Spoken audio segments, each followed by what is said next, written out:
السلام علیکم دوستو، آج ایک اور ویڈیو کے ساتھ حاضر ہوا ہوں۔ کاش پاکستان میں بھی ایسا عدل و انصاف ہونا شروع ہو جائے تو ہمارا ملک ترقی پذیر ملک بن جائے گا اور ہمارے ملک سے کرپشن بدعنوانی بالکل ختم ہو جائے گی۔ آئیے میں آپ کو ایک کہانی سناتا ہوں، جو ایک کہانی نہیں ہے بلکہ یہ سچ ہی ہے کہ ایک 15 سالہ ملزم لڑکا تھا، ایک سٹور سے چوری کرتا ہوا پکڑا گیا۔ پکڑے جانے پر گارڈ کی گرفت سے بھاگنے کی کوشش کی۔ مزاحمت کے دوران سٹور کا ایک شیلف بھی ٹوٹا۔ جج نے فرد جرم سنی اور لڑکے سے پوچھا، تم نے واقعی کچھ چرایا تھا؟ تو لڑکے نے جواب دیا، بریڈ اور پنیر کا پیکٹ۔ لڑکے نے اعتراف کر لیا۔ کیوں؟ جج نے پوچھا، کیوں؟ مجھے ضرورت تھی، لڑکے نے مختصر جواب دیا۔ تو جج نے کہا، آپ خرید لیتے۔ لڑکے نے جواب دیا، پیسے نہیں تھے۔ تو جج نے لڑکے سے مخاطب ہو کے کہا کہ گھر والوں سے لے لیتے۔ تو لڑکے نے جواب دیا، گھر پر صرف ماں ہے، بیمار ہے اور روزگار نہیں ہے، بریڈ اور پنیر اس لیے ہی چرائی تھی۔ تو تم کو کچھ کام نہیں کرتے؟ لڑکے نے جواب دیا، کرتا تھا، ایک کار واش میں۔ ماں کی دیکھ بھال کے لیے ایک دن کی چھٹی کی تو نکال دیا گیا۔ تو جج نے لڑکے سے مخاطب ہوتے کہا، تم کسی سے مدد ہی مانگ لیتے۔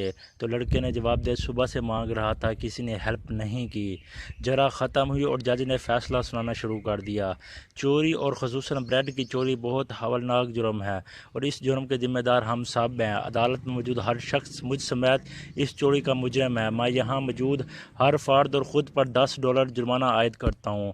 $10 ادا کیے بغیر کوئی شخص کورٹ سے باہر نہیں جا سکتا۔ یہ کہہ کر جج نے اپنی جیب سے $10 نکال کر میز پر رکھ دیے۔ اس کے علاوہ میں اسٹور انتظامیہ پر $1000 جرمانہ کرتا ہوں کہ اس نے ایک بھوکے بچے سے غیر انسانی سلوک کرتے ہوئے اسے پولیس کے حوالے کیا۔ اگر 24 گھنٹوں میں جرمانہ جمع نہ کرایا گیا تو کورٹ اسٹور سیل کرنے کا حکم دے دے گا۔ فیصلے آخری ریمارک یہ تھے، اسٹور انتظامیہ اور حاضرین پر جرمانے کی رقم لڑکے کو ادا کرتے ہوئے عدالت اس سے معافی طلب کرتی ہے۔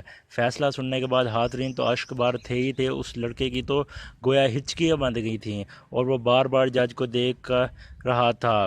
کفر کے معاشرے ایسے ہی نہیں پھل پھول رہے، اپنے شہریوں کو انصاف نہیں عدل بھی فراہم کرتے ہیں۔ کاش پاکستان میں ایسا ہونے لگ جائے تو کوئی بھی بچہ رات کو بھوکا نہیں سوئے گا، کوئی بھی ماں اپنے بچے کو بھوکا نہیں سلائے گی۔ امید کرتا ہوں آپ لوگوں کو میری ویڈیو پسند آئی ہوگی۔ اگر میری ویڈیو پسند آئی ہے تو بیل آئیکن کے بٹن کو پریس کر دیں تاکہ ہماری نئی آنے والی ویڈیوز کے بارے میں آپ کو نوٹیفیکیشن ملتی رہیں۔